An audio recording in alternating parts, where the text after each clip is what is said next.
All right, we are live, folks. All right. Cheers, y'all. Cheers to everybody out there. We've got, I know Bad X was here, Jimmy was here, Lori, Major Zero, Art by Sparkle, Becca Mud Tramp, Gandy Road, Peter White, Shredward, and hopefully I didn't miss it. Tater Dom. I just saw Tater Dom pop in. So Yep.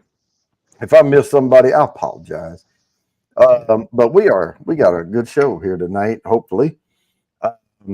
We're supposed to be having Whiskey Wars on here with us. I know I talked to Sean earlier, last weekend and this week, and he's supposed to be here. So when he shows up, we'll bring him up here to visit with him a while. But we've got to give away entries. So I'm going to go ahead and get this first one posted out there. If you're not familiar with the way the show works, all you have to do when I put a hashtag in is you put the hashtag in and you're automatically entered to win entries to the quarterly drawing. I spin it about every 10 minutes or so during the show, and it's a top 10 list. The first one's worth 20. It goes in increments of 5 all the way up through the ninth one is worth 60, but the number or the second number 2 of the night's worth 60, and the number 1 pick of the night is worth 70 entries to the quarterly drawing. So what are we playing for? 24 nosing kit, 3 sample bourbons marked A, B, and C, a virtual private tasting with me, and a Bourbon Bounty logoed whiskey glass that looks a hell of a lot like that one right there. That's what we're playing for. And then there's a second prize of 2 ounces in a glass, and third prize is just a glass. So let's get the show on the road here, and I will bring this up, and then we will have a little bit of conversation. So let me tell you what I did. I searched for a couple of things, and one of them was straight bourbon. And what I did was I went down on Google, and whatever the top results were, I started with the number 1 of the night. That hit first, and then I just went down until I had 10, and Bird Dog came up down there at number 10. It was a distillery. So I think number 1 may surprise you. It might surprise you. But that's how I picked the top 10 this week. So you see who's pushing marketing and who's pushing their stuff out, more. Yeah. So what do you? Yeah, I did, Fulton. Oh, I was starting off with just a little bit of like a lighter Scotch. It's this one here. It's a Glasgow. Glasgow. Okay. This is just their single malt, triple distilled. It's pretty good. It's a nice, light, fruity. I like their peated version better. But the place that I got it at, they didn't have that one. They had this one left. So, okay, I'll grab that one and try it, Yeah, I was going to shout out Kathy. She's in the house now. Slapshot Roadhouse is here. I am actually Brian, killing a bottle tonight. Calumet Farm 15 year. There you go. Yeah, she's getting low. Yeah, it's good. Well, I already poured one, and so that was what was left, and I figured I could finish that off tonight. It's only 105 proof. I say only, but I drink a lot of bottled and bond bourbon. Yeah. So I like that 100 proof range. I mean, I like barrel strength too, but not when I'm trying to sit up here and stay lucid for an hour and a half. But this was 19 barrel batch size on this particular one. I've got another one. I'm hoping it's as good. Okay. And just so y'all know out there in chat, I'm gonna be cutting out of here a little early tonight. Um, I got to go pick up my mom at the airport. She's flying back in from Michigan, so I'll be No, cutting we out of had a here. bad I day at think work. about a half hour early, something like that. Now, Lori, I'm killing it because it's almost dead. The bottle, the bottle's almost dead. So Yep. I know it has not even 2 fingers left in the bottom of it. So I know you can't see it, but there it is. Nice sparkle. That's a good one. I think I've got that one up there. Oh, that's Glenmorangie. It's a Glenlivet. I'm not sure if it's the 12 or not. Oh, the Glenlivet. What did I? Oh, I have a Glenlivet 12. I liked it. That's the one. It's a little buttery on the palate. Not waxy. So yeah, that Becca, don't feel sorry because it's just gonna go into a huge pile with all them other dead bottles. Yep. Yeah, cheers, Gawani. All righty, man. So Christmas is over. I know I posted it in the chat that I got a larger belly for Christmas. But I did get some things for Christmas. This glass was one of them. My oldest one here at home got me a laser engraved Glencairn with a BB on it. I think it was one of those where you could get initials on there, but Bourbon Bounty. So it's cool. There, it got airtime. Ta-da! There you go. Cheers, Jerry J. Yeah, the Calumet, this particular Calumet I'm sipping on right here has this almost a light orange note to it. It's almost like a honeydew orange flavor in the background before the finish. Okay. Now the finish is pretty dark. Hey, Fulton. My New Year's resolution, I started it, I don't know, about over 20 years ago, and I've stuck with it. So I keep doing the same one. That's my New Year's resolution is to not make any New Year's resolutions. Aha. And it's Mine, worked out great. I only have one New Year's resolution, and that's to return the larger belly I got for Christmas. Return to center. Yeah, I think I gained probably anywhere. I don't weigh, but I know how my clothes fit and all that, and I would say I probably gained anywhere between 8 and 10 pounds. Over the past couple of weeks, it's been Yeah. Shoot, not me. I haven't gained or lost really anything in the last, I don't know, 10 years. I'm maintained right at like 185. I may go up or bad down, egg. a couple of pounds, but that's it. Hey, cheers, Bobby. Bad X Bourbon. If y'all ain't subbed to him, you should. He's a cool guy. Hey, The Big X. Don't turn your volume all the way up.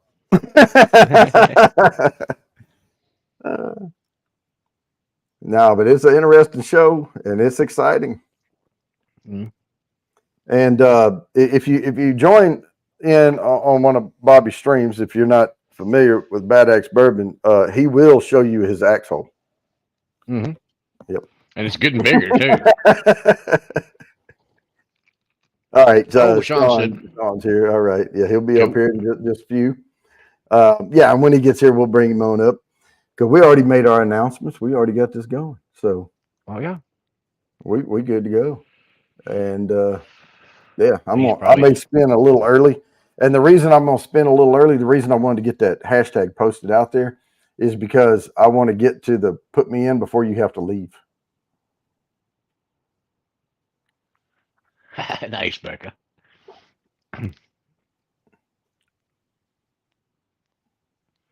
Although, if you can, the dough's just as good, just as tasty.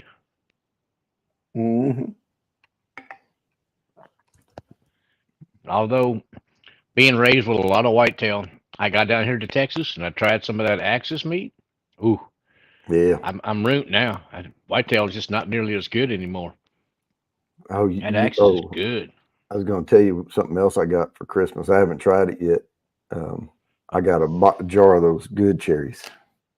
Oh, the Luxardo cherries. Nice. Yeah, they're tasty. Yeah, I can't wait. But I'm going to do that this weekend. They're like $23 a jar Something or like that, a something. jar. Yeah. Yeah, but they're good. But yeah, they'll last a while. You don't need very many of them. Don't put them in the freezer though, or the fridge. I mean, I like putting 2 per. Mhm. And it depends. Kingstone at 420. How's it going? Dylan Robbins. Hope I'm pronouncing that correctly. That's Delan. Delan Robbins. Okay. Delan Robbins. Yes, sir. Robbins. Got it. Mhm. I'm slow, but once I'm there, I'm there. that nice man sent me a couple of samples too. I got a couple from him. Matter of fact, I'll pop top of one of those. Just gonna throw this out there right quick for everybody that's here. It doesn't cost anything. It only takes a second. If you're enjoying yourself, please go ahead and hit that like button for us. It really helps us keep the show going and keep these prizes going out to you. So just give it a little smack on that like button there. But we have somebody in the basement right now, and I'm about to bring them up. For a lot of people on here, this person needs no introduction, but this is Sean from Whiskey Wars. How's it going? Hey, what's up, fellas? I'm sorry I was 2 minutes behind there. It's been a heck of a day. Yeah, you know what? And we've been talking about you coming up here for forever, and then last weekend you're like, "Why don't we just do it?" Heck yeah!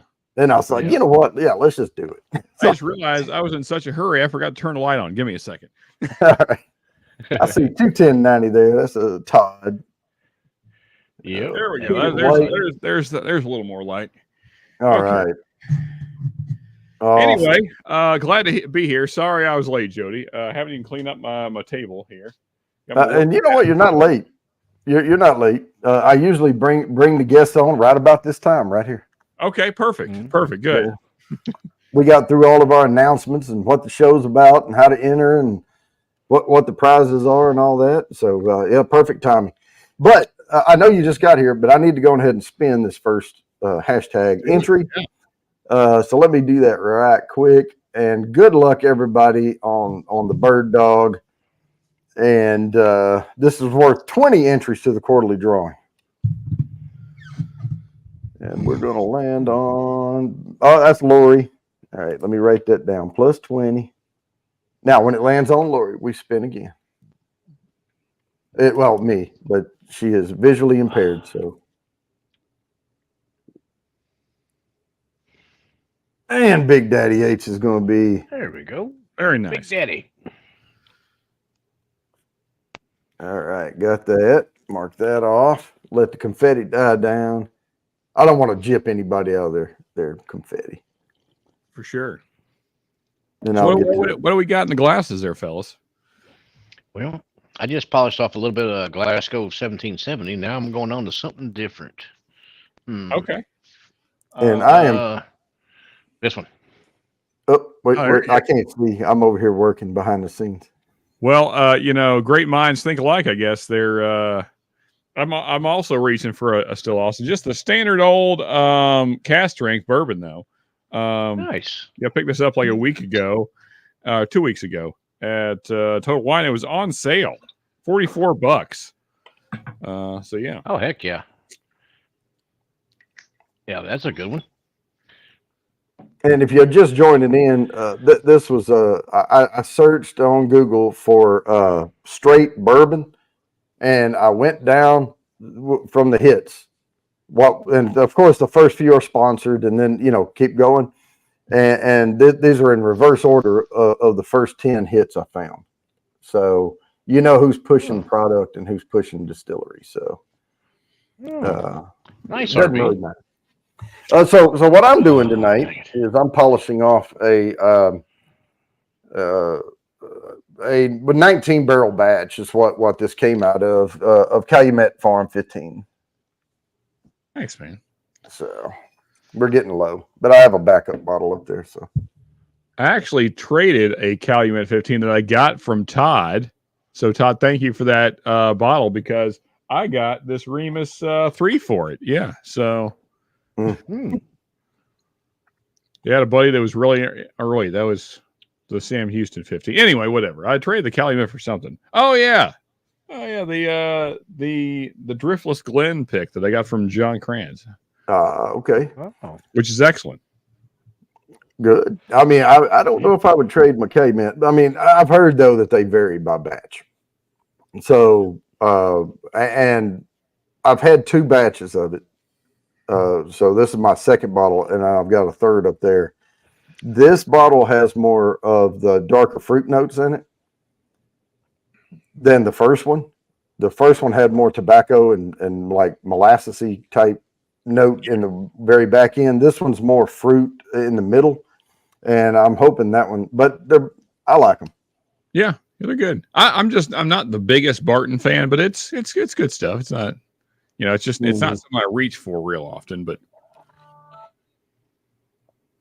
yeah, and we're kind of doing things, just so you know, Sean. We're doing things about 5 minutes off here because Mark has to leave at the top of the next hour to go pick his mother up from the airport.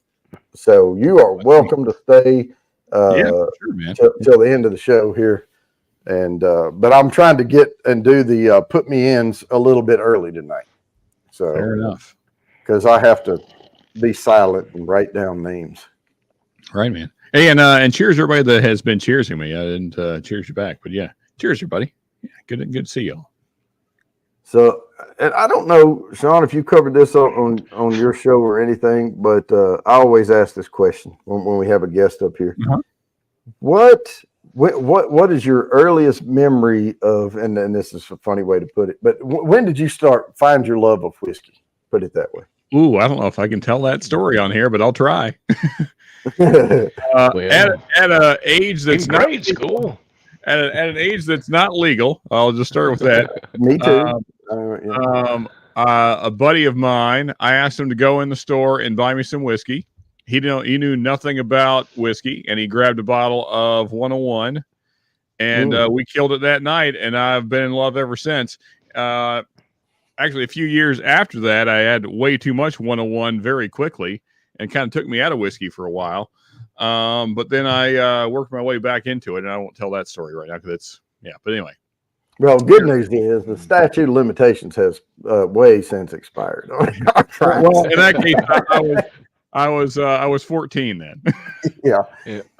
No, and I remember when I was growing up, we always either we would sneak stuff and take a little sip, or we would be given, here, but they would control it. Like, they wouldn't just give us a bottle and let us kill it. But but here, you want to taste this? Yeah. And I just remember loving the flavor of it.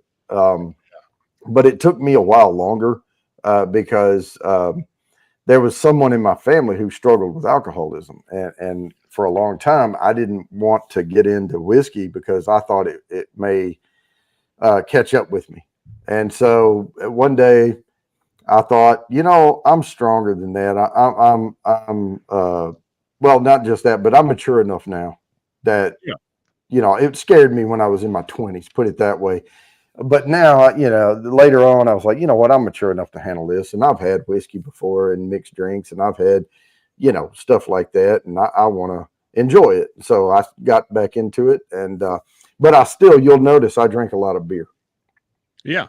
Yeah. I mean, like yourself, Jody, I had plenty of my life. I drank a lot of beer.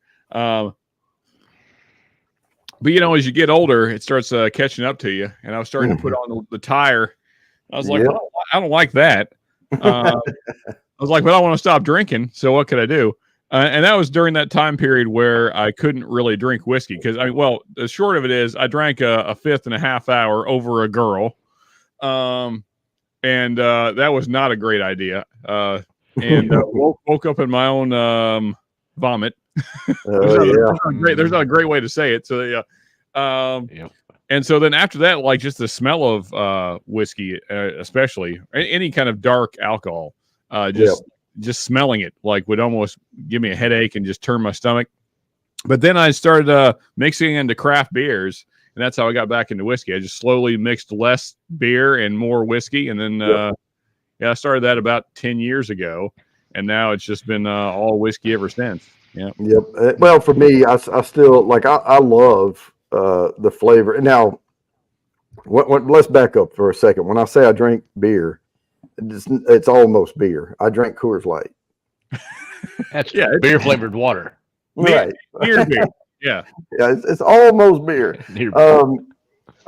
Pretty near just about, but not quite beer. And it's only like 4.2%. So what I do is I'll have a couple of snifters, maybe 3. And then after that, I'll go crack a beer. And I love the flavor of that right after I have some bourbon. Yeah. And Bobby, to answer your question, this is just the Shelfer. Yeah, and the main reason I grabbed one of these, first, it was on sale, but the other reason is I was going through my Nancy picks too fast, and I want those to last. So Well, I hear you on that one. Yeah. Well, I've got that 21090 that pours some Austin on me up there, and I'm going to drink it slow. I can tell you that. It may That's a or good may one. not Good be in pick. my top 10. I can't say, but it may or may not be. I'll tell you what, there's a lot of stuff. And, every time I try to come up with a top 10 list, I end up with 30 bourbons that I can't figure out who to put ahead of what. Because on any given day, I might pick one over a different for a different reason, or just the some of them have good mouthfeel, the viscosity on them and everything, and it's silky, and you get all these good notes, but then one of them I think has better finish or better notes to it, or one of them has a better mouth coating and not necessarily that silky tongue feel that you get like off of a Pappy well-aged bourbon. But the Pappy though is nothing. See, and here's my thing with Pappy Van Winkle. It's a wheater. Okay. You're only going to get so many notes out of a wheater. Yep. So, and it's light. It's light. yeah. Yeah, I do quite like the 10-year, the old Rip, and then the 15-year Pappy. Those are probably my 2 favorites. I've never had the 20, in fairness. I can't say I'm a huge fan of the 23. The 12, I think, is just super overrated and way, way too pricey these days. Yeah. So yeah, I'm not big on the wheaters myself. Although if old Rip was readily available for under 100, I'd probably have it all the time. But it's not. So. All right. Well, hold that thought. I'm gonna go ahead and present this screen, and we're gonna see in this next one. Good luck, everybody, on the 25 entries to the quarterly drawing. Here we go. Now, the way this goes is if we land on the same person twice, this one's Fulton. Congratulations. If we land on the same person twice, I mark down plus whatever those entries are by your name I already have written down there. But then we're going to spin again to give someone new a chance to get on the wheel or get on the paper down here. So you can have multiple wins in a night. Yeah, man. So, if I could, Jody, I know this isn't really I know it's your show, and you probably have shared your story. But what got you into whiskey? Like, what was the deer camp? Pretty much. Hear that? Like what bottle? Oh, okay. Jim Beam, and I think because that's really what we had out there, and I think someone at one point probably had, and Horse Soldier was up there, had brought a bottle of probably Wild Turkey 101 or something like that. Okay. And when I tried it, we of course always had a campfire at night, always sit around and all that. So I think I tried that and I was like, whoa, this stuff tastes way different than that Jim Beam. What is this? And they called them both the same thing. They're both bourbon. I think that's what got me into it. And I was probably 15, 16 years old, somewhere along in there. Yeah. Yeah. I think it's a common theme, by the way. A lot of us old whiskey dudes, we started young. Yeah, I mean, there's just something about camping and campfires and whiskey. It just goes together, man. I don't know. In the middle of nowhere. Yeah. You're out in the woods, and it's like, well, yeah, the laws still apply, but okay, come apply them. Well, I mean, too, you know, so I was always hanging out with older fellas. So Yeah. and that's what I said. You know, I had an older buddy buy me the bottle of 101 first time I ever tried whiskey, and you know, it probably still had the 8-year age statement on it too. oh yeah. Well, I mean, that was so 14. I would have been let's see, that is 96. So yeah. 96. Oh well, barely. Yeah, I think it went out, or it was still around in the mid 90s. Yeah, but I know it was in the early 90s. It was still 8-year-old, say 8 years stated. Yeah. Oh, It was the paper label though. I know that. You know, the old paper label. Yeah. Oh yeah. Yeah, all my stuff happened in the 80s. So Well, I mean, I look real old. started, That's only because I have not been kind to myself. yeah. I made a still in the second grade for a science project. So, you know, There you go. was making There you go. moonshine back then. Can't do it anymore though. That shit's illegal. But Yeah, as and a science project, it was okay. Yeah. Right. Yeah. And to Delan's point, yeah, I didn't even have a glass. We just, you just pass the bottle around. Yeah. Well, that's what me and my buddy used to do back in the day, I should say. We had a bottle of Seagram 7, and each of us had like a bottle of knee-high grape. So we'd take like a little slash of the knee-high grape, and then take a couple of bubbles out of the bottle. Pass it around. It was either that or shine. Well, that would you just chase with some ice water. Yeah. Well, I remember distinctly we would go to Sonic. There was a Sonic in my hometown, and we would get Coke or whatever and tell them half ice and blah, blah, I want that drink. And they wouldn't fill it all the way up because they didn't want to. If you said half ice, they didn't want to give you that extra half of a penny of soda. It would take fill it up, but it left room to pour something in there. Peter White, it was a science project for back when they were the gas was low. I mean, you couldn't find gas back in the 70s or 80s, early 80s, I think it was. And so it was like mixing alcohol with fuel, back then. So they didn't taste it, but I still made probably around 100 and I'd say at least 160, 170 proof, something like that. Because it would burn clear with just a light blue flame on a Q-tip. Mm-hmm. Didn't taste for shit though. Real corny. Yeah. Yeah, that used to be the thing. Is that PGA? When I was in high school and all that was PGA. I'm like, you're gonna hurt yourself. Yeah, pure green alcohol. That's rough stuff.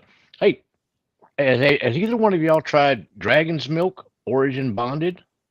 I have had. Oh no. Yes. Oh well. So I believe you got that from the same person I got mine from. Yeah, it's quite tasty. Yeah, no, I got that from Dylan. So is that Dylan. where they take the bourbon barrel and they do the barrel aged stout, and then they do the bourbon back stout in it again? Possibly. It's not getting the stout full of notes. I'm not getting. Because I really love when they do that. By the way, but Dragon's Milk, I mean that's a stout, isn't it? Yeah, Dragon's Milk stout. Yep, they're expensive and good, but. Delan says, yeah, the beer. Yeah. So maybe it is finished in a stout cask. That's quite good.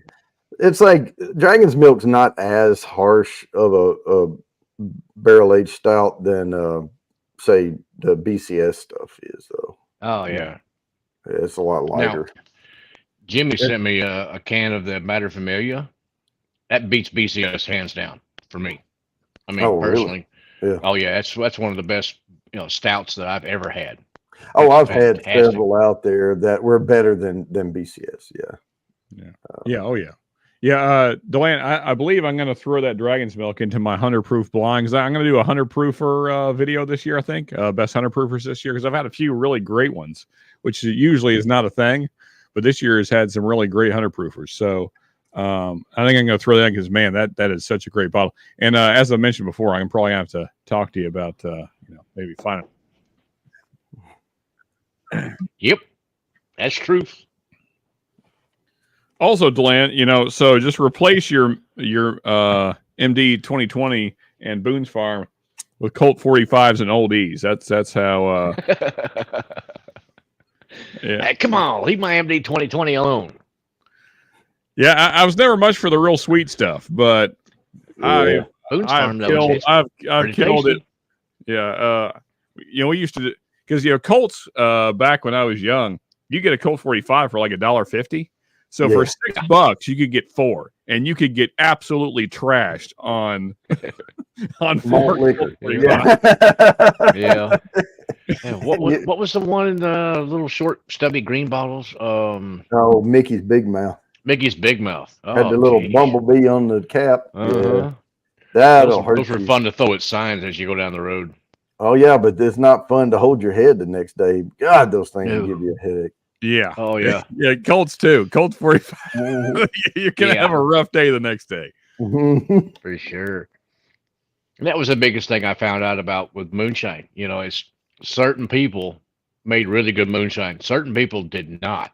You didn't want their shine because it would taste weird, like real corny or something like that. Yeah. But it would also give you just a pop skull headache.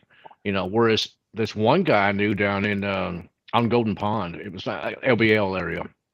This old guy, and he made fantastic moonshine. It tasted just really smooth, more like a vodka than anything, They Mm. come across that way. And it was just really smooth and would wipe you out really quick, like if you didn't watch it. But it would not give you this big, nasty headache the next day.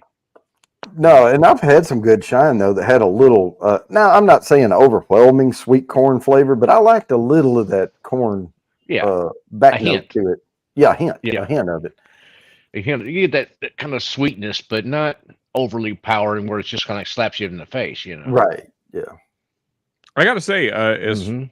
I do All in the like cuts, Jimmy. like Jody. I do like a little bit of that sweet corn note in my shine, but because the stuff I got right now from a local fella, it's very herbal. I don't know what he did. I wouldn't say it's bad. It's just it's very a lot of plant notes, which it's different. Got some husk in there with that corn. Mhm. That's what I'm thinking. Yeah. Hey, you know that those turnip greens growing in the middle of that cornfield? You're not supposed to put those in there.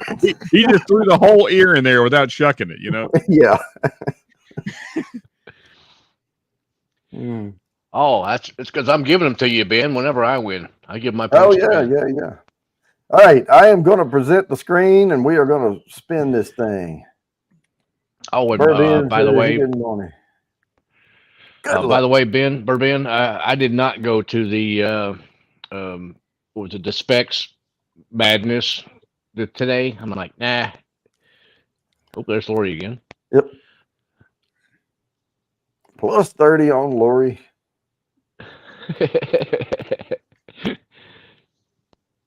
And spin again. Northwest Bourbon. Congrats, All Mark. right.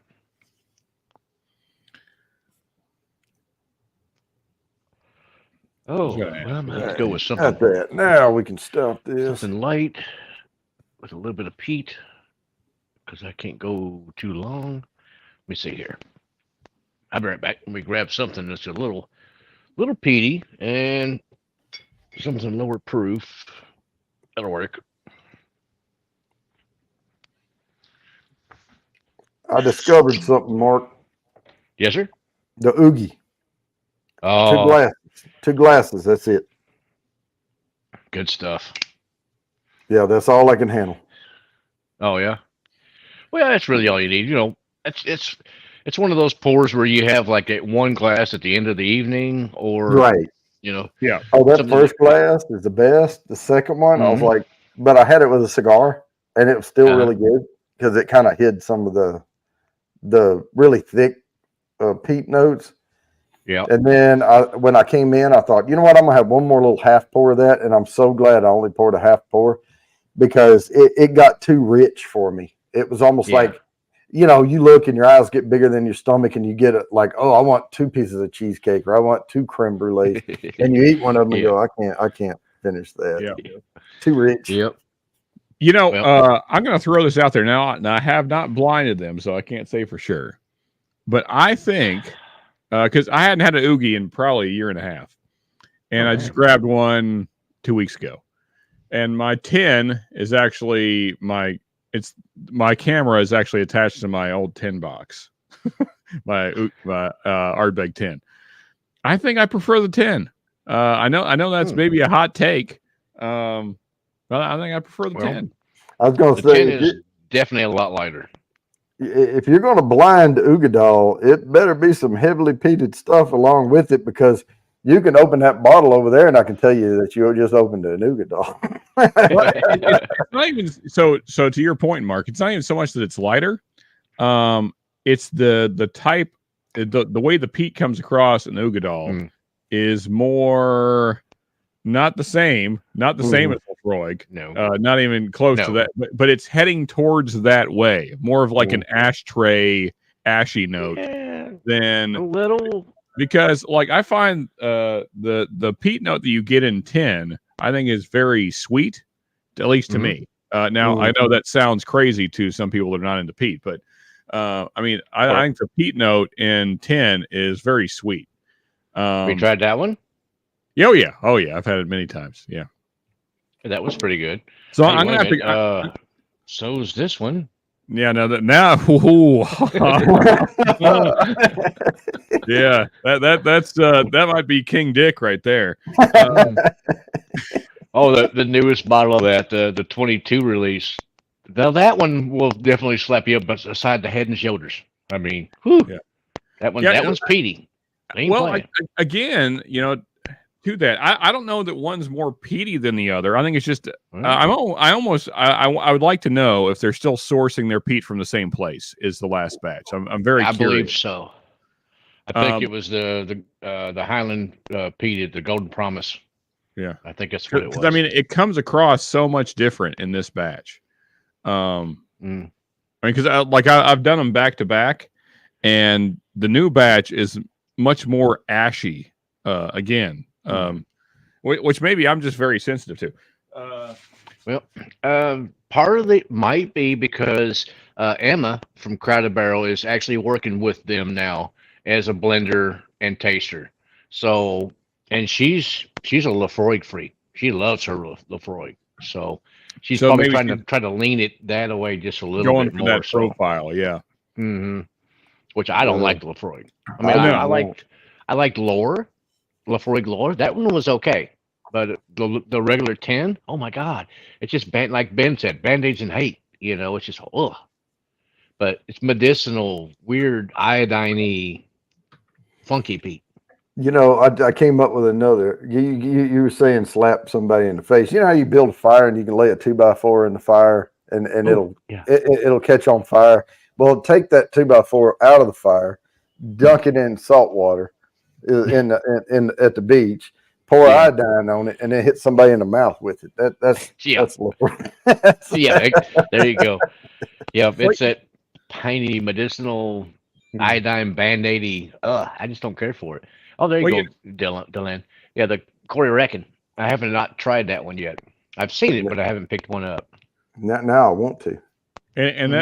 And the only reason I didn't grab one, Dylan, is because those things are like $120, $130 around here now. Yeah.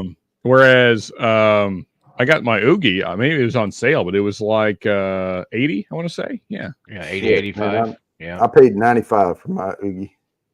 Before tax. So I think it was like 100, just over 100 for that Oogie. Yeah, with tax it was like 86, I want to say 87, because there's an incredibly high tax on alcohol here in Kentucky. So I think it was like $79.99, and then after tax it was nearly 87, 88, something like that. Yeah. All right, there she blows. Killed it, man down. Call a medic. Make sure I get every drop. Man, that Balcones, so you had to bring it up, Mark, so I had to pour it. Good Lord, man. Yeah, I will say that I prefer the first batch to the second batch. But that said, this second batch, which is what I just poured, man, I mean, that nose just all the great things in peated scotch. I don't have the second batch out here. I don't have many of my whiskeys out here yet because this is going to be the new bar, but it's not set up yet. Yeah. I mean, I have Man, that's a a beautiful. few over there, up on the shelf here. I have a few up there, but I don't have near what I have in the house, in my closet, in boxes. Oh, and I agree, Ben. It's not incredibly high, no, but whenever I'm trying to build a bigger and bigger bourbon collection, to spend $100 on a bottle of scotch is that's going to sit down here where you can't even see it because I keep it off the screen. It's kind of a stretch for me. Yeah. Well, it should be noted as well that Ben has a different budget than most people. Yeah, and some of us have to live in the real freaking world. Yes. Or either that, or I just have a very low budget. I don't know what part's true. Mine kind of varies out throughout the year a little bit. Mine does too. I save and save and save, and then I go on these hunts, where I drive around. But when I do that, I'm paying for gas, I'm paying for hotel rooms, I'm stopping at every little dusty shop along the way, and it takes me forever to get there. But that's why I want to have several $1,000s with me when I do that to spend on bourbon. But that's only once or twice a year, and then I come back with 12 or 14 bottles, and there we go. Yep.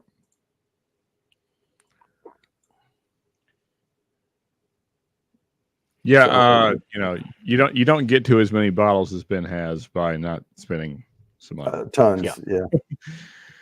Yeah, well, that and he has a great memory of, well, I saw this bottle at this place, and it was this much.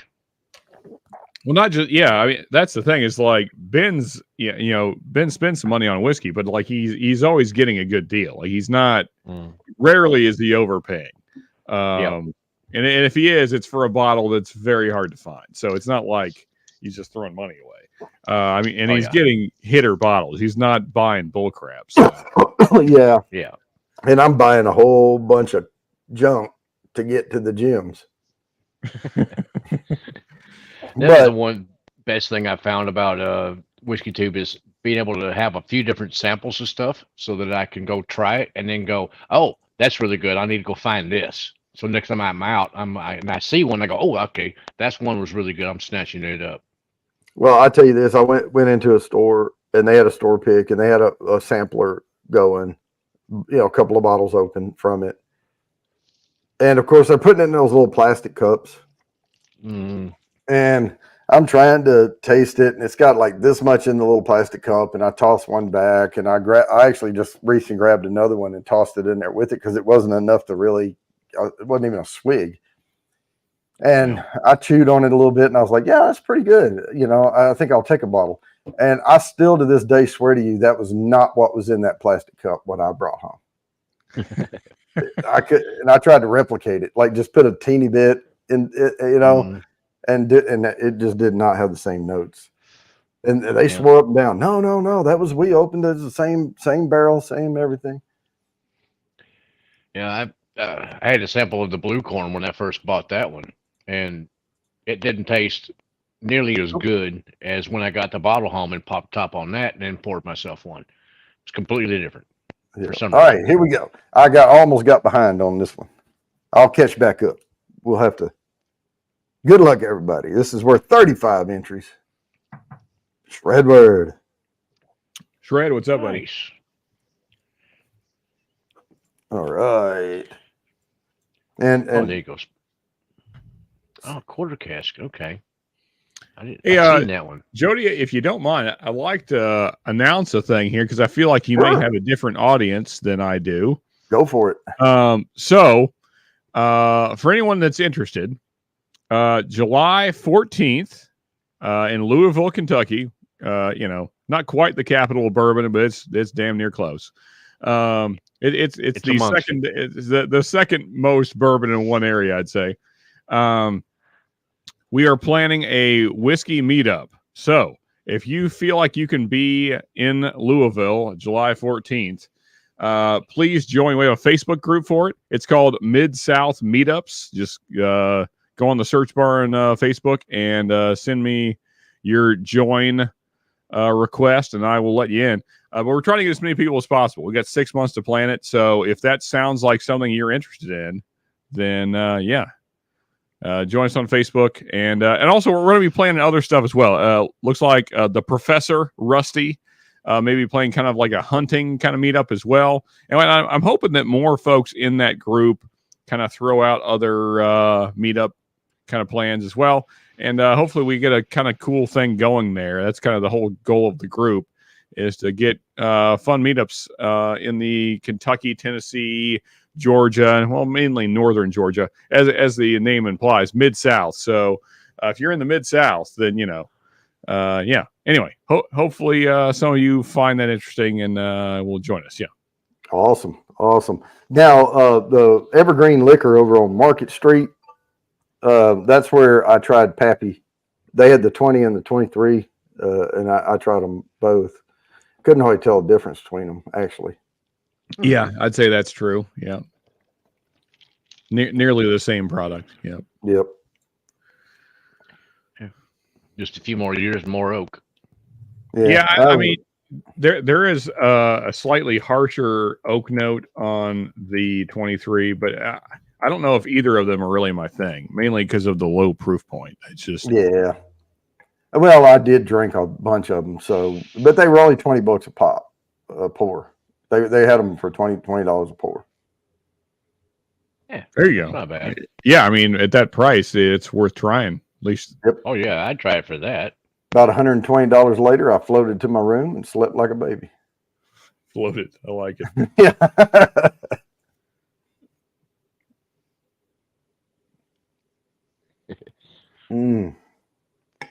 He said next time he goes there, he's going to bring a hip flask. I'll take another one, please. Well, take another one, please. I offered to buy the rest of what was in the bottle. And I said, just pour it out and charge me for the nope. And I said, well, what if I brought in, because they wanted to keep the bottle. Yeah. And they didn't want to sell me the bottle. And I said, well, what if I brought in a 6-ounce flask, hip flask? And they said, once we pour it in that glass, you can drink it. You can do whatever you want to with it. And they let you take pictures of everything, so I could film them pouring the Pappy and then me pouring it into the thing and say, yeah, this is what this is. And, have it all labeled. But, I asked the guy, I said, how often do y'all have this here? And he said, it's a hit or a miss on that. So on those bottles, but they had the old Carters and they had different ones. And they also had the CYPB there, and it was really, really good too. Never tried that one. I liked it a little bit better than the Antique 107. I mean, a pretty good bit better than the Antique 107, but Antique 107 is not horrible. I mean, Yeah. I've got a bottle of that. It's kind of a light weeder to me. It is, but yeah. I mean, of the Weller line, I don't know if it's my favorite. It's close to my favorite. It'd be top 2 or 3, I guess. Probably top 2. It beats the hell out of Weller Special Reserve. Well, yeah. You can get in Georgia for $30. And 12 for me, because 12 is so low proof that it's I mean, that's a common theme for me with Buffalo Trace products. They just proof it down so much that I lose interest. Yep. Cheers, Cool Run. Then they put it in a pineapple bottle and call it Blanton's, and everybody goes nuts over it. There you go. Yeah. Yeah. I've got one Blanton's, and I'm not impressed. Sorry. Yeah, Weller 107, if you can get it and it's readily available and it's not overpriced, it's a great daily sipper. Yeah, like Buffalo Trace or just Weller Special Reserve. They're nice, light, easy zippers. Yeah, I got a giant ass Weller Special Reserve right here that I've had for like 3 years. I don't know when I'm ever going to finish it. Maybe someday. There's a significant amount of dust. I don't know if the camera's picking that up. Yeah, I see it. It snowed on it. Yeah, it's there if I ever need to compare it to something, but Yeah. Doesn't get I drank just much. saw that today for, I don't remember, it wasn't much. Saw one of those, and then they had the Buffalo Trace right beside of it, the half gallon or whatever it is. Yeah, Sparkle, the Buff Trace, the regular old $30 bottle of Buff Trace, their little flagship bottle. I call it campfire bourbon. It would, if you can get it for a decent price, it's good to pass around the campfire and drink straight out of the little bottle. But yeah, it drinks a little hot for what it is, but I mean, when I say that, it's not that high proof, so it's not too hot, but it's earthy, but not a lot of depth. I haven't owned a bottle of Buffalo Dang. Trace in probably a year. The only reason I do is because around here I've got a couple of folks who call me and they get so excited because this is an ABC store environment, and they call me and they say, "Oh, I've got a Buffalo Trace came in. You have 24 hours to get here." Well, I don't want to lose my connection, so I go pick up a bottle. Yeah, and that's fair enough. But I've also had them call me and had some really good stuff come in, so. Oh, that's good. Yeah, I got to keep your relations up, Mm-hmm. One of those stores that I get like E.H. Taylor from, they're having a Buffalo Trace store pick, and I tried their last year's store pick, and it was quite good. Art by Sparkles. That's one of the few things I agree with Minnick on. And what does Minnick say? Is it F vodka? Yeah. Yeah. Yeah, I'm not much on the vodka. Really, as a mix. Really clear spirits in general. I'm just not. It's not my thing. Yeah. You need some color if I'm going to be interested. Oh yeah. I was spinning here trying to. They had Tater Dom. That was 40 entries right there. The Tater. Congrats, Tater. And confetti. Boom. There's the beat. Yeah, and Deland, man, $90 for a 375 of blends. What? That is absolute insanity. So that basically means that the 750 is worth $180. Nope. That would be like, and you walk out the store. Yeah. All right. Now this one I'm going to point out. This is Ironclad Distillery in Newport News, Virginia. They came up on the list and pretty high. They were the fifth thing on the search up there, so they're pushing something out there, and it may or may not have been sponsored. It may have been sponsored. I didn't write that down. And Art by Sparkles, fair enough. Before I became an alcoholic, I too, or actually, I should say, when I was one. Right? Is that the right? Yeah.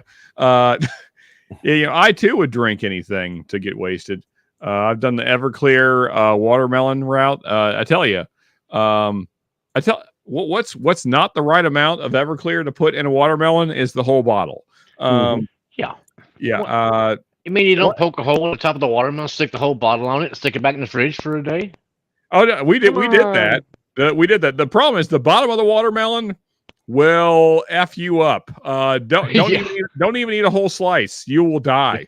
Yeah. Yep.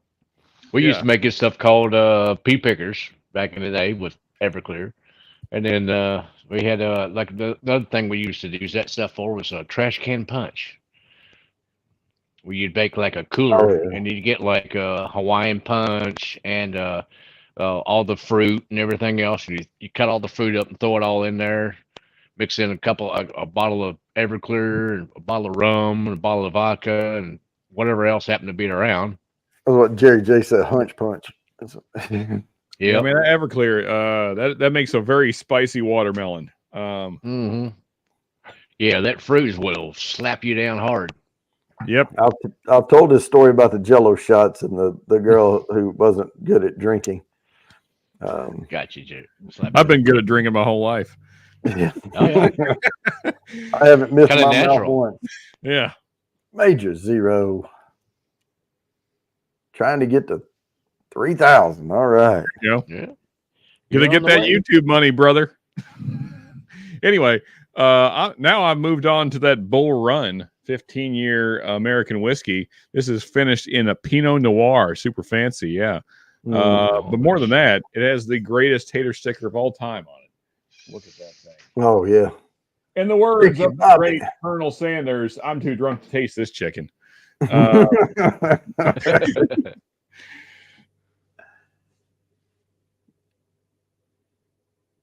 Orange Crush. Oh, yeah.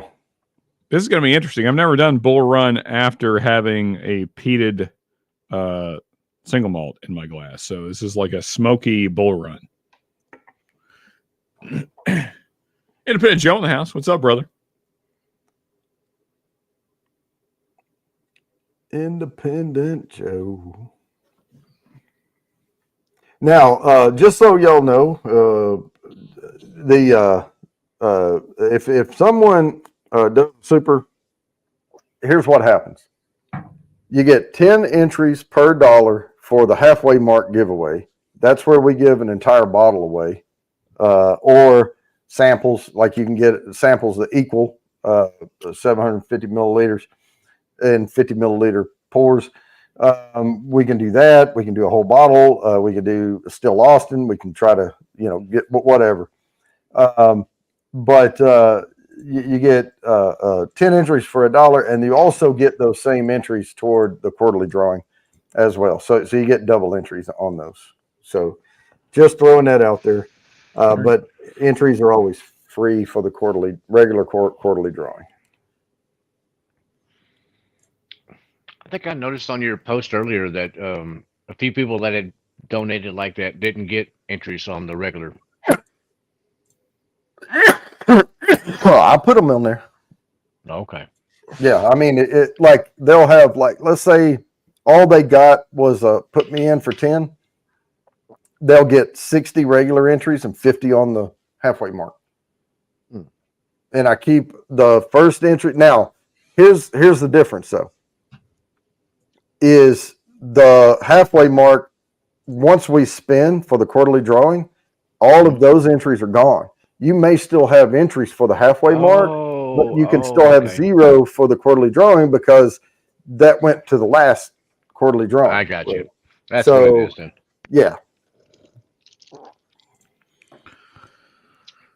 I don't think I'm able to keep up with this, Jody. Yeah, I had people carry over, like, Phil from Everything Spicy. He'll come in every once in a while and he'll throw like $5 down or something, and I'll give him 50 and 50 because he doesn't stay. He doesn't get any other entries. And then, but after the quarterly drawing, those are gone, but he still has the 50 entries. So for the quarterly, well, folks, I got about 15 minutes, and then I got to cut out. Yep. And we're about to spin this next one. And then I'm going to do one more. And then we're going to do the put me in right before you have to leave. Okay. And that way y'all can talk and I can focus on the put me ins. Yeah, I'm Thanks, Joe. Appreciate that, brother. Cheers to you. RB showed up. He's in the house. Which, we need to get Joe to slap in Magic Metal. Hell yeah, man. Yeah. So actually, if you don't mind, Jody, I know you're about to do the spin the wheel thing. I don't know if we have any Motorhead fans out there, but Friday night we are celebrating the life and music of the great Lemmy Kilmister. Of course, his death day is today.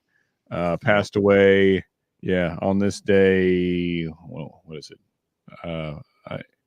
I'll know tomorrow. Tomorrow I'll know how many years it's been. I don't know today, but tomorrow I'll know.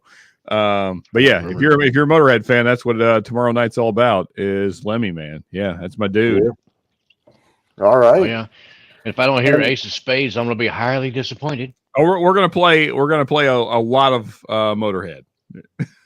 Just take the copyright strike and just move right along. Huh? Oh yeah. I don't even worry about it. I don't even worry about it anymore. It's just like don't even bother monetizing it. Just whatever. Yeah. Here, you can have your cut of nothing. How about that?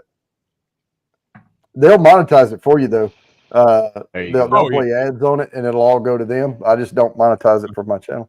Bunch of Thanks, communists. Joe. Yeah, Anyway, sorry. I'm getting a little. that's all right. I'm going to present this screen, and this one here is going to be for 45 entries to the quarterly drawing. Good luck, everybody. Here we go. Lots of names flying by. See, Kathy Bates makes me cough. Check it out. Good. Congratulations, It's that- Kathy. It's that sexy voice she has. Thank you Oh, thank you for the link, Joe. Appreciate you, man.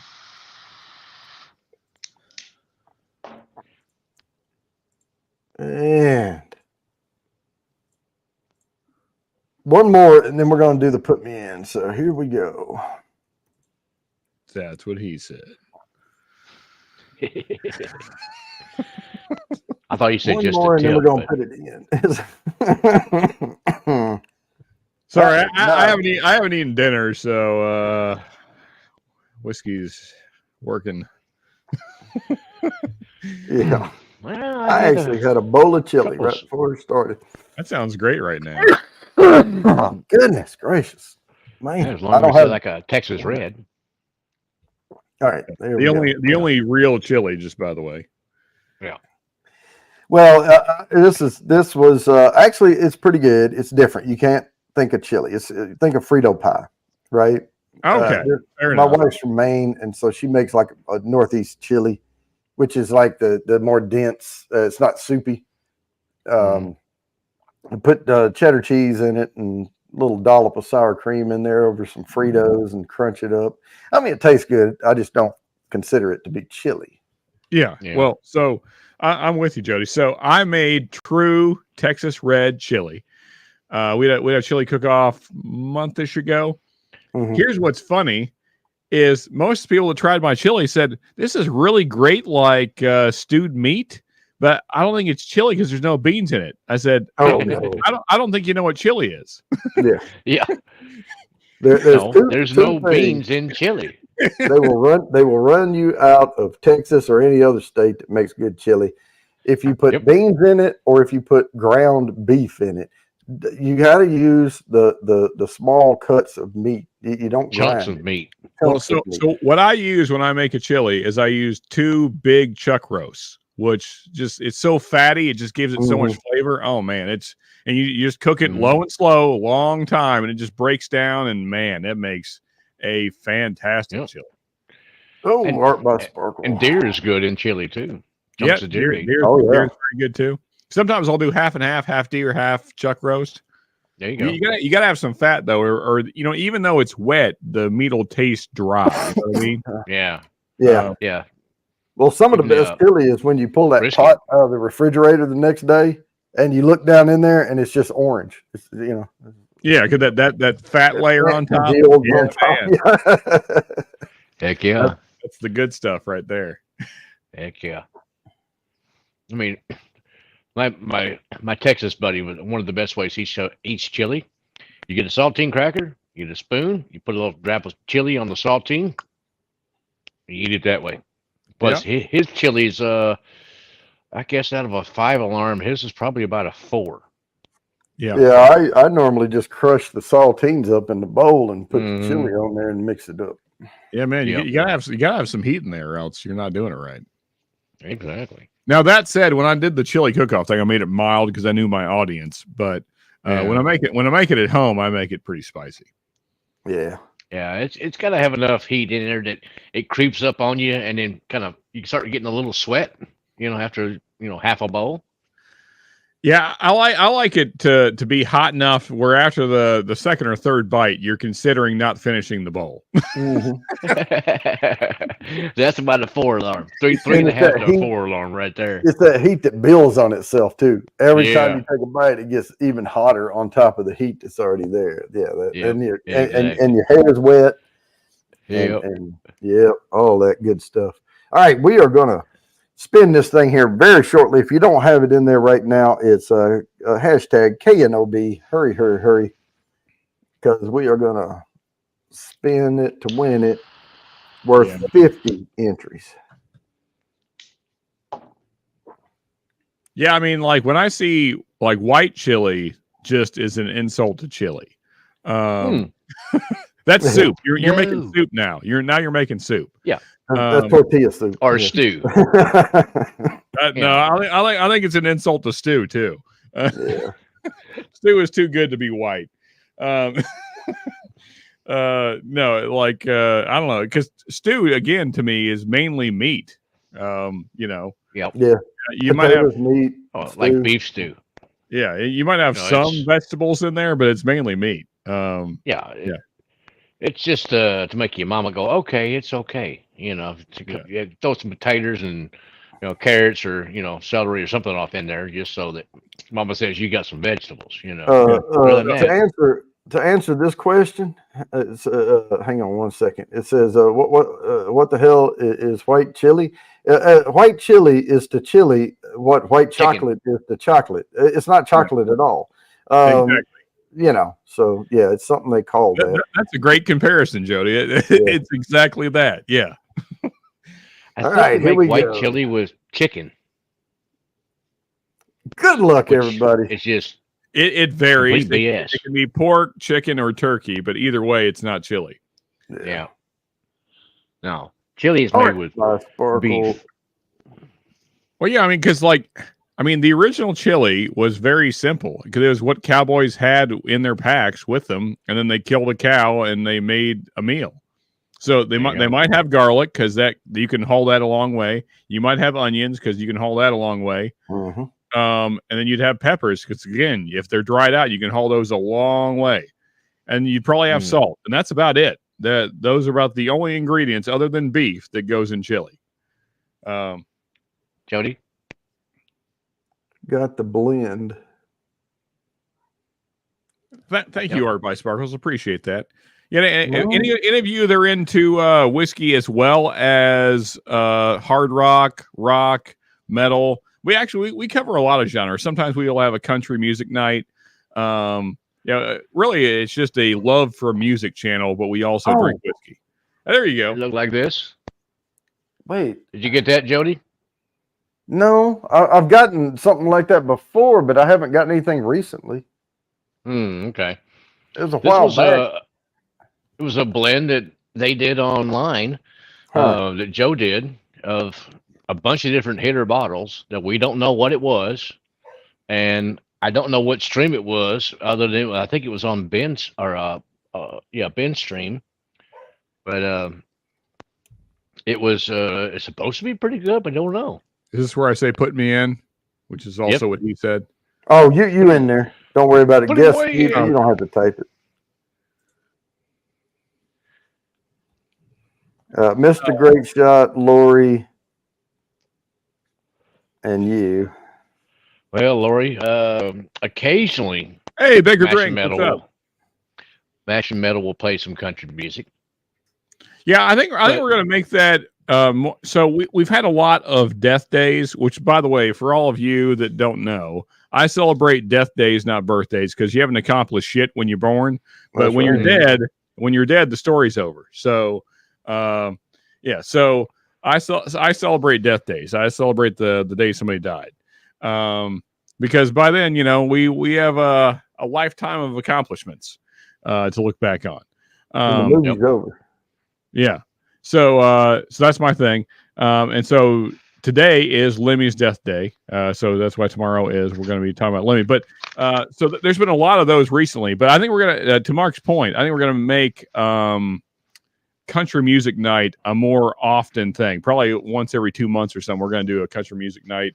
Because I'm really big into country music. And when I say that, I want to be very clear.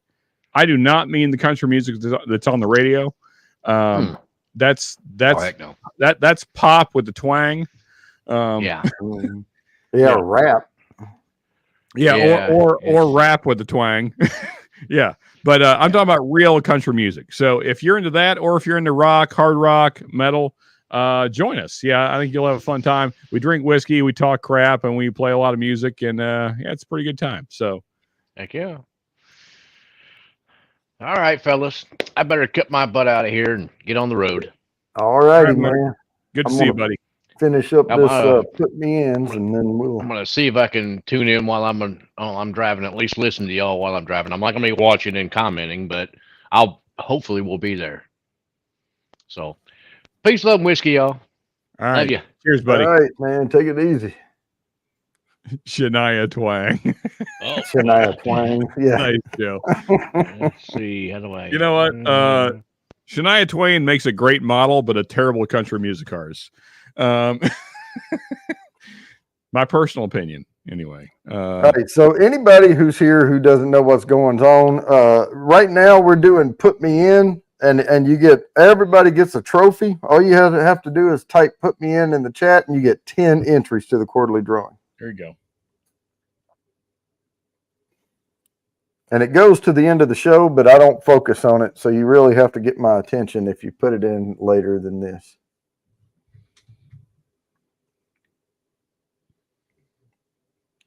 There, Jimmy. So Jody, you asked me to prepare some answers. Yeah. We were going to get into. Shall we get to them? Yeah, let's do that, because what my next question was going to be. So you have a show. What got you going on that, and when did you start, and all that stuff? So, all right. So, I would say, like most people that are part of this whole Whiskey Tube thing, I started with the Tribe.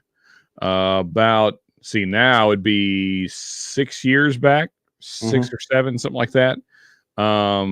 So I actually caught the Tribe pretty early when it was just Rex. Because I was like searching for whiskeys, trying to check out new stuff. So like near the end of it just being not Rex, the bald guy who's not even with him anymore. But Daniel, there you go. And so when it was just Daniel, which by the way, that first video is hilarious, him in the chair. But that aside, so I started with the Tribe, and then the Junkies came along a couple of years later, and it's Bourbon Night, and then Mash and Drum is probably the first channel that I really connected with, as far as like, because it was just one guy, and I thought, you know what, I might be able to do this. And so I love Jason's formula. If you watch my early videos, I kind of did the history and the whiskey review, kind of like Jason still does. And so that was kind of my formula. And I thought I could do this. Granted, I've never done it as good as Jason. Because Jason, in my opinion, Jason is the best of us as far as whiskey reviews goes. I think he's just top tier for me anyway. And you know, Jason, if you ever see this, love you, buddy. But anyway, so Jason was the one that, because I'm just one guy, I can do the Junkies thing, the playing off each other kind of deal. right.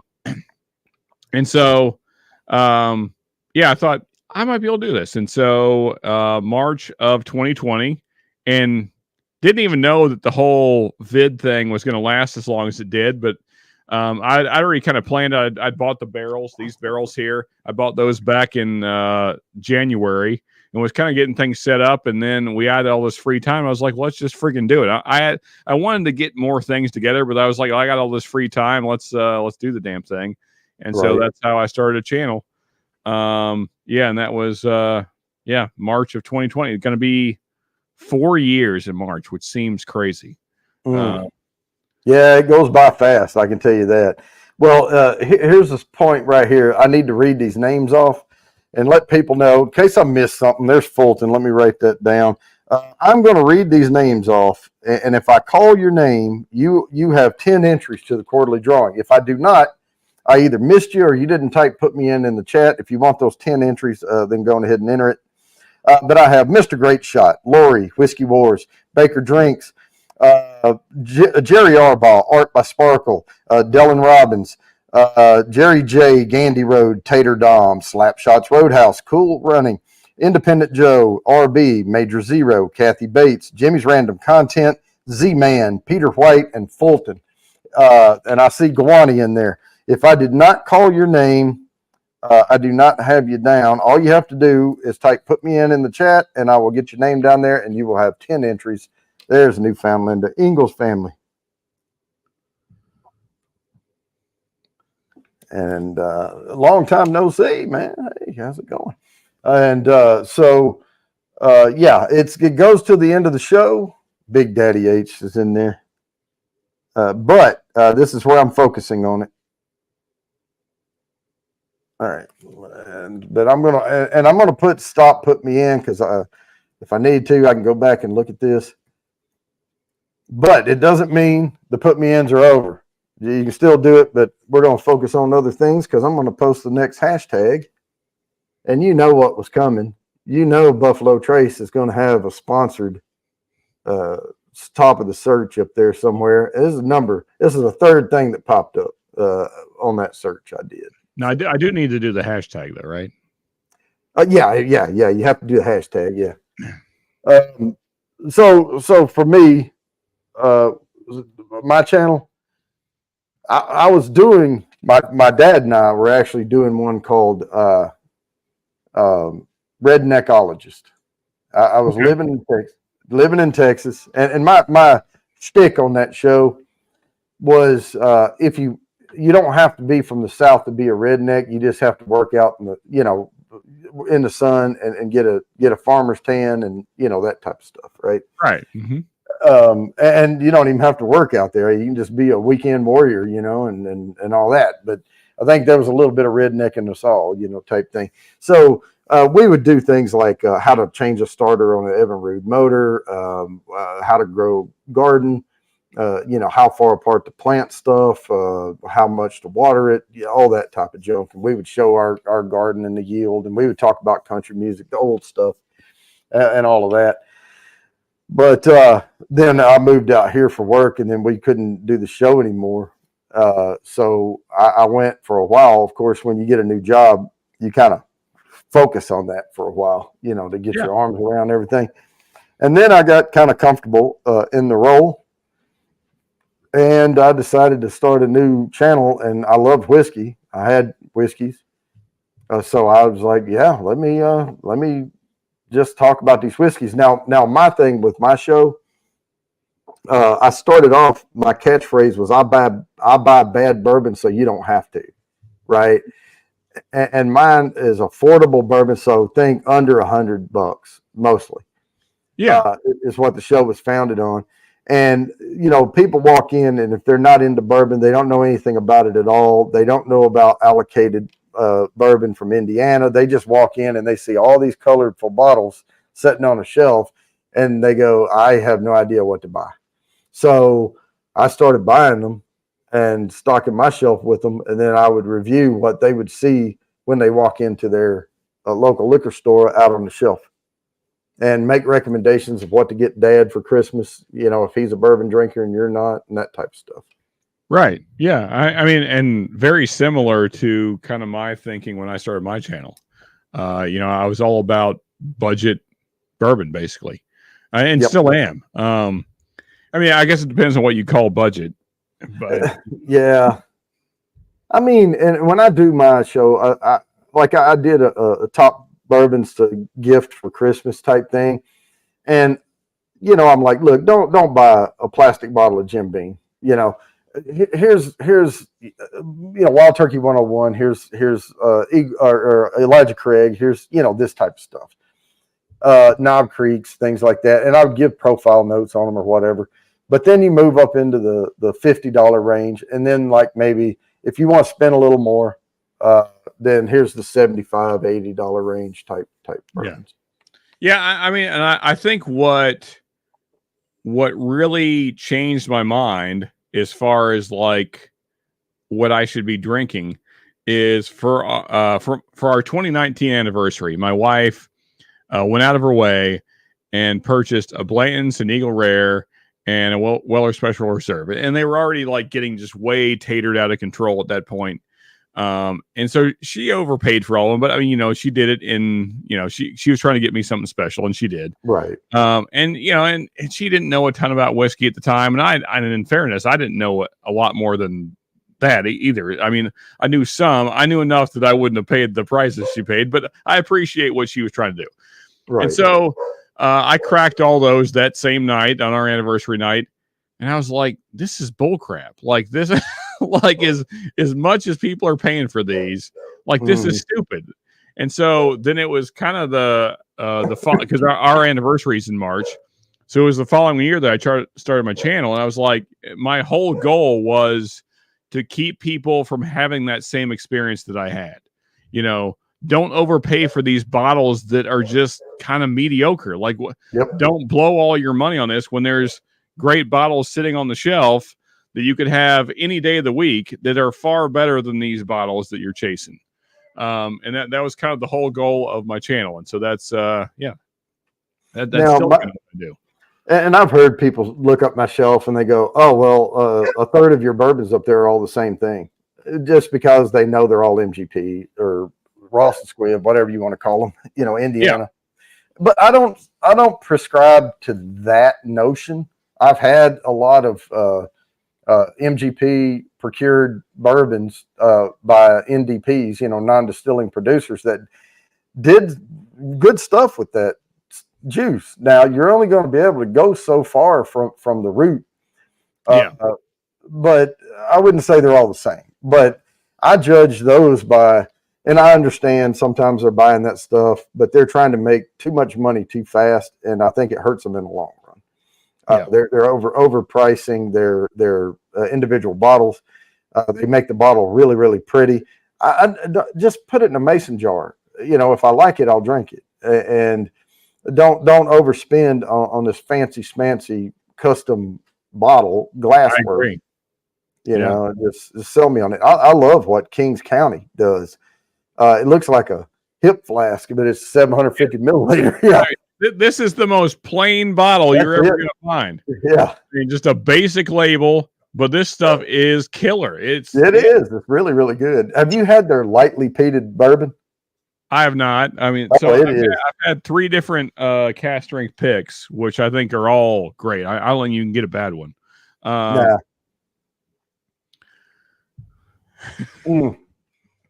I do like their regular, I call it their starter model bourbon, you know.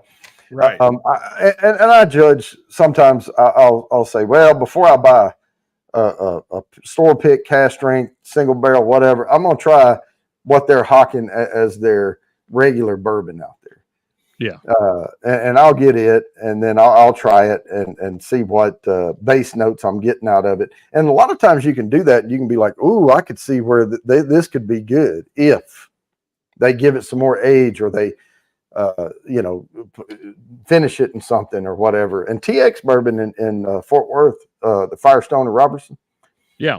I think their lowest end bourbon, I wouldn't mess with it, but the single barrel one, you can really tell even at a lower proof that that's some smooth juice in there. I mean, it's got some good notes to it. Yeah, for sure. I think that TX for me is kind of in a similar place to, say, Balcones. I think their higher end stuff is pretty interesting to me, whereas some of their shelfer stuff is kind of hit or miss. I mean, but their single barrels can be really nice. But I guess that's probably my advice, because I'm always known as the Texas guy, even though I live in Kentucky. But go for picks if you're chasing Texas stuff, or single barrels, because those can be really cool. Well, and be careful with the picks. Go for picks where they know how to pick bourbon, and they don't just walk in, get drunk, and say, "I'll take that one," because. Fair enough. Or they don't pick enough, so they only give them like 3 barrels to choose from. And you got, as someone that goes in and does store picks, if you do them a lot, and I know guys who do the picks, and I've talked to them extensively, they'll walk out and not take a barrel. And you've got to be ready to do that. If they don't offer you anything that you think is worth it, that's your reputation on the line as someone who is picking these barrels, and just be ready to walk out. And if you do that, they will pull another couple of barrels, and they will give you from the better part of the rick house. Yeah. great advice for anyone that's trying to get into picking or is new to it, or good questions to ask if you're at a local and they've done a pick. Just question about the process. I would ask a lot of questions about the process of their pick, because there's a lot of people doing picks just to say they have a pick, and they're not very good. Yeah. So, yeah. All right. Well, we're going to spin this thing. We're on the Buffalo Trace here. We only got this one and 2 more. So let me get this one here out of the way. This one is going to be worth 55 entries to the quarterly drawing. Good luck, everybody. And then we'll get into the 60 and 70s. Baker Drinks. Bam. That's a plus 55. So we're going to spin this again. And I don't let all your confetti die down on the second one. You get all your confetti on the first one.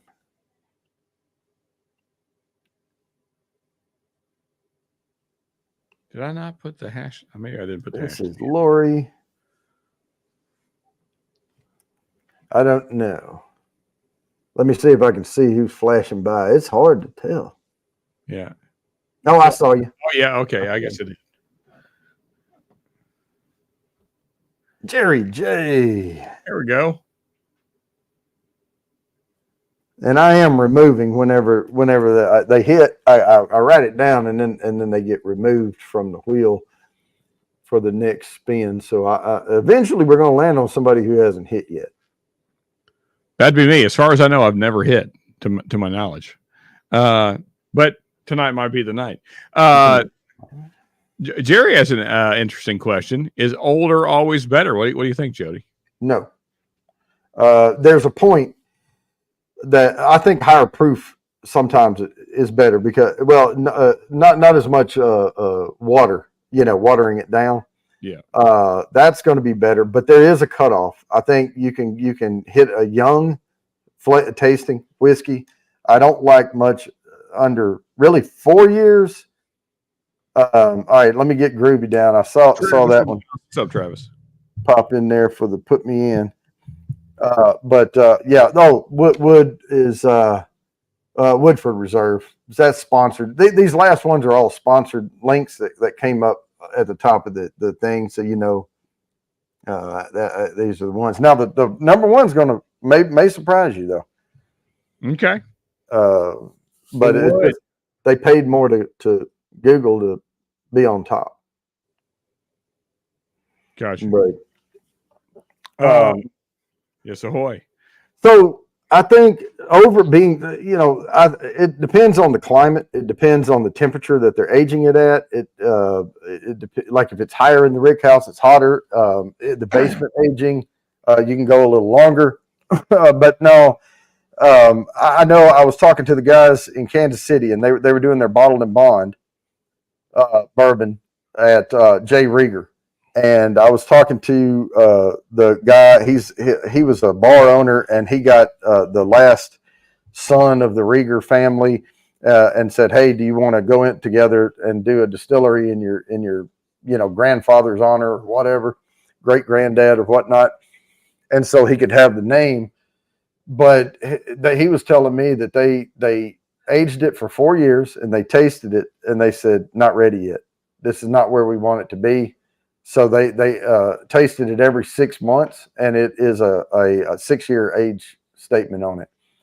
Now, bottled and bond has to be 4, but there is no cap on it as far as that goes. It has to, there's a lot of rules into bottled and bond. The seasonal thing, has to be a batch, has to be bonded warehouse, all that type of stuff. And it has to be 100 proof, but. I think it depends on whatever the master distiller is going for, actually. And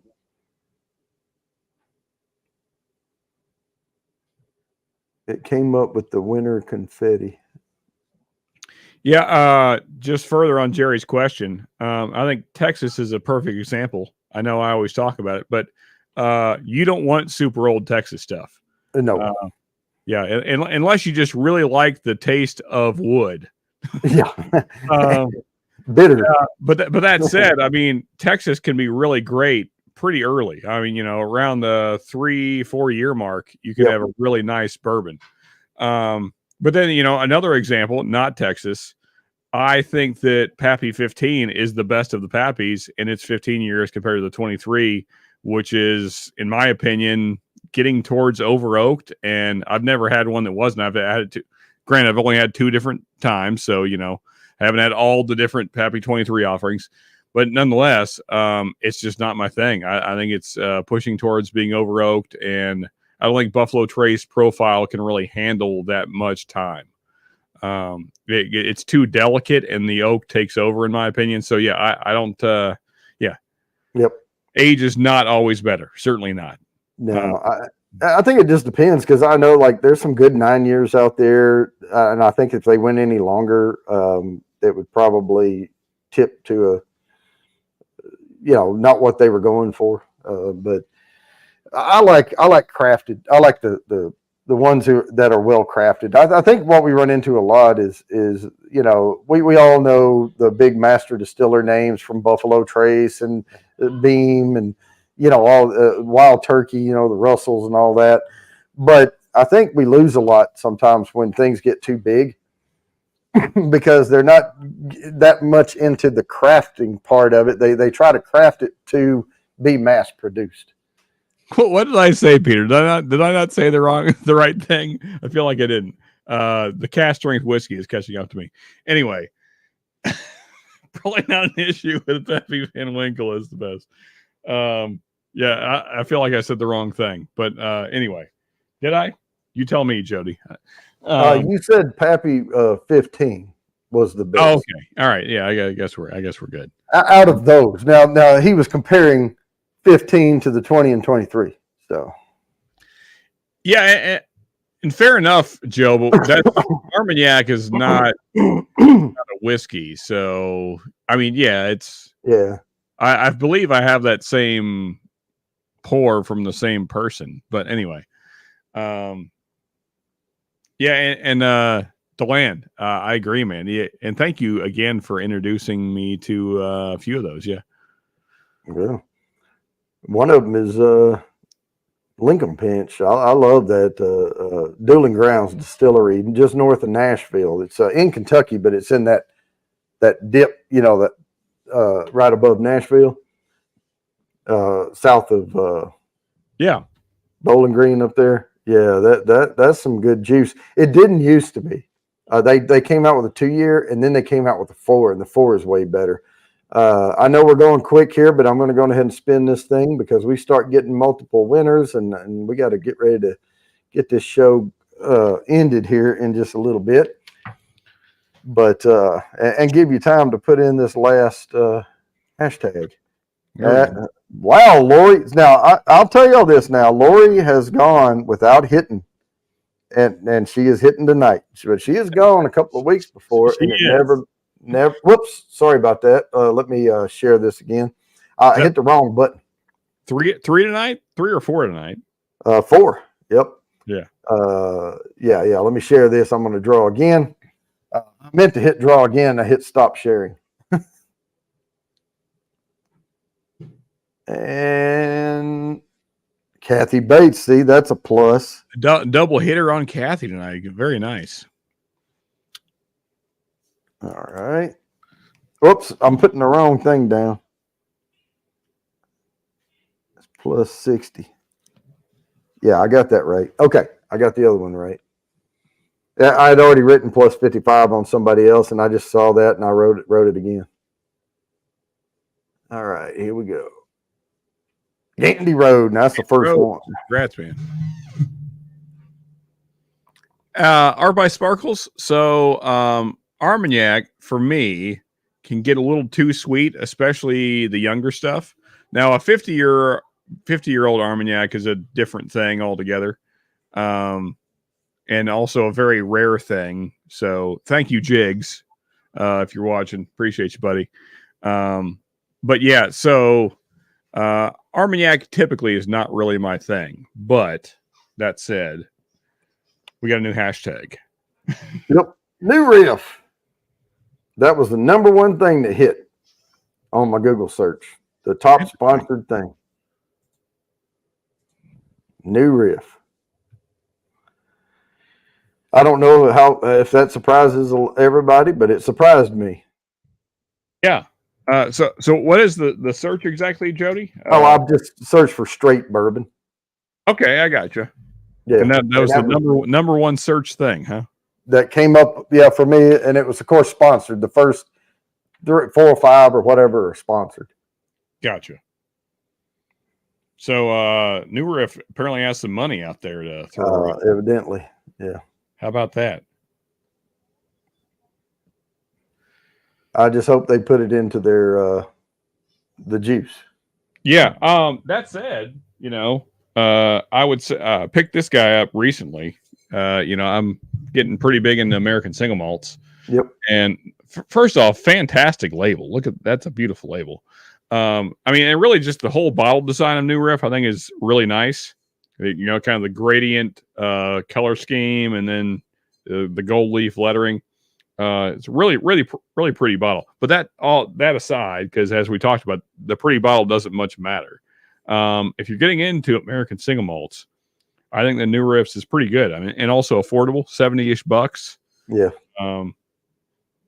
Yeah. So. It kind of reminds me of one that would say blackened on it. The New Riff with that smoky at the top coming down, and then it gradients down to a clear. Yeah.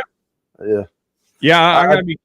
I'm curious how it will finish in my single malts of the year. So we'll see how we do. Awesome. Be looking forward to seeing it. I will tell you that one of my favorite finished bourbons. Now it's finished in cab barrels. It is procured bourbon. It's Indiana juice, but it's Burning Chair for a lower proof.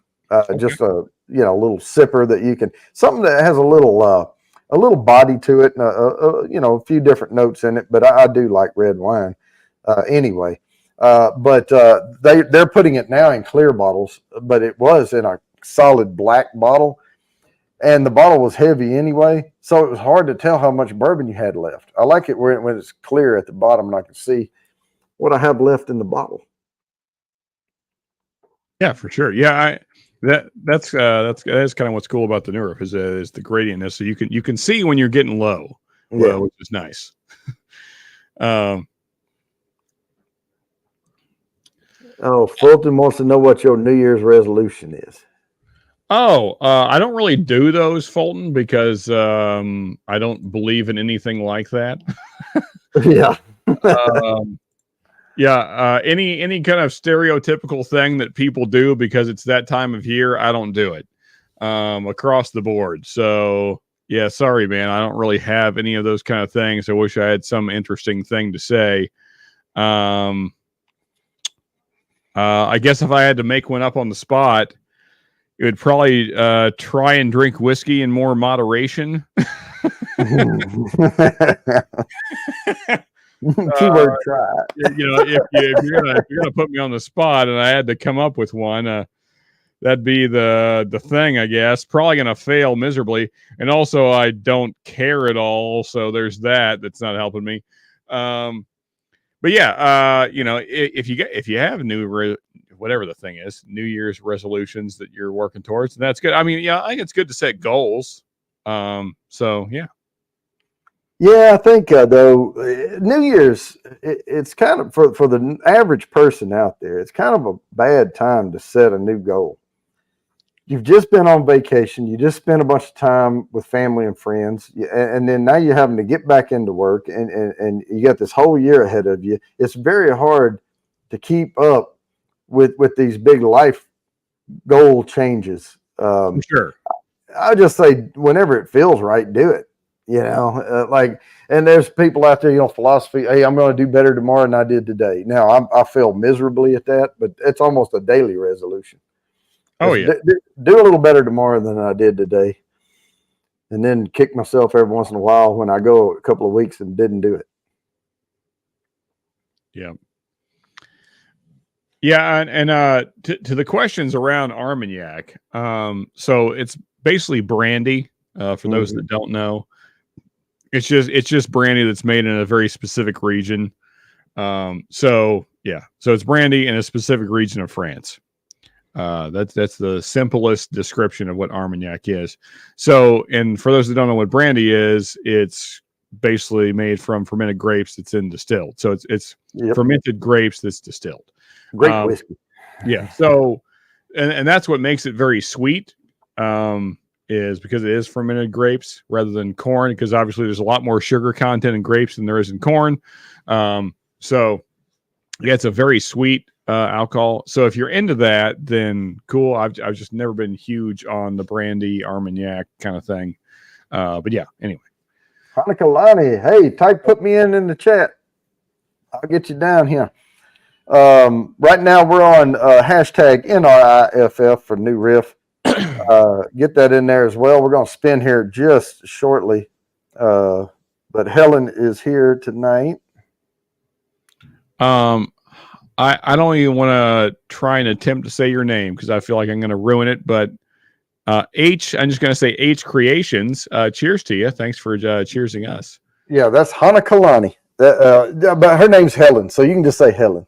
Okay, I can do Helen. Yeah. Hana Kalani. Okay, that's not too bad. Yeah. All right. So we are about to spin this thing. This is the last one, and then we'll be in the last 5 minutes of the show, and we'll get this thing kind of wrapped up. We'll do our final thoughts here right after this. So let me go ahead and share this, and boom. Good luck, everybody, on 70 entries. And we are going to land on Whiskey Wars. Look at there. Oh, I had to say something, I guess. There you go. There it is. The wheel heard me. Hey, that's the best one to get if you're only going to get one is that last one. Oh, is it? Okay, there you go. Yeah, that's some 70 entries right there. All right. Let me get this thing removed from studio. So, yeah.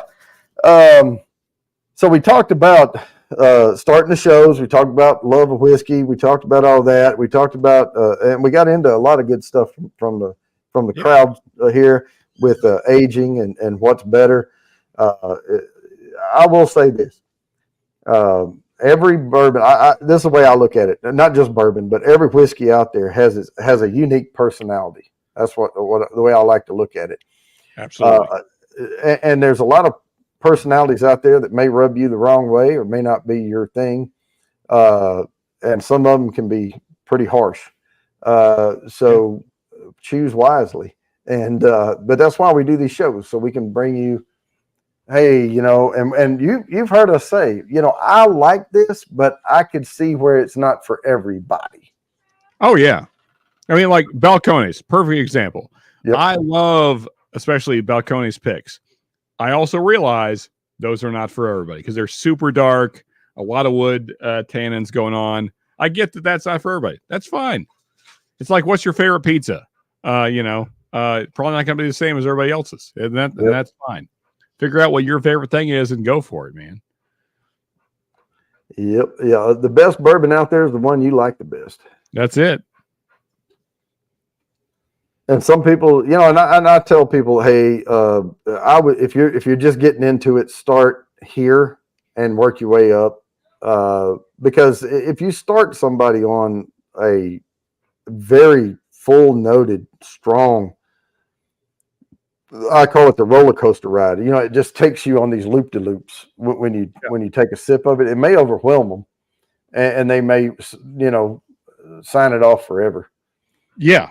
Yeah, like this. Well, no, where is it?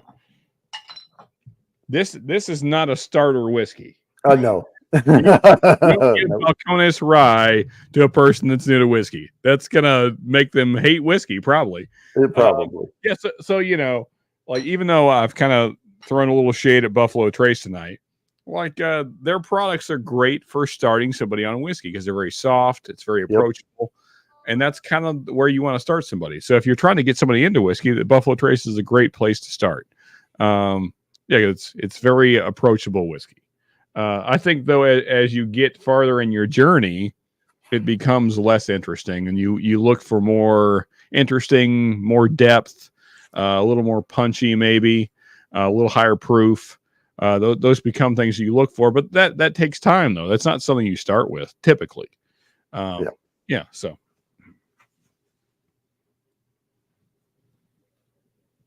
Yeah, and Jimmy was super impressed. I sent him a sample of the Calumet 15. I actually gave him the rest of a bottle. I think I had on one of them.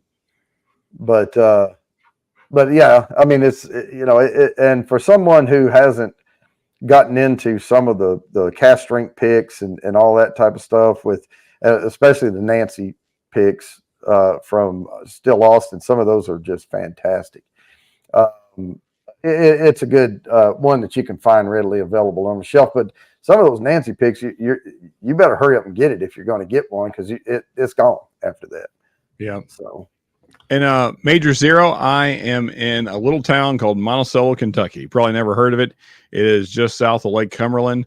If you look right over the Tennessee border in south central Kentucky, that's where I'm at. I'm just right over the Tennessee line. Now, because of roads, it takes me about 45 minutes to get to Tennessee, but that's only because the roads kind of go like this. yeah. If they went straight down, I'm about 15 minutes from Tennessee. Yeah. All right, guys. Well, we're at the end of the show here. I appreciate everybody joining. If you haven't, on the way out the door, if you haven't done so, please just tap that little like button down there and let us give us a little support there. Really thank everybody for joining. Hope everybody had a good time. And congratulations to those that got a bunch of entries to the drawing. And I'll see you next week. Heck yeah. Cheers, everybody.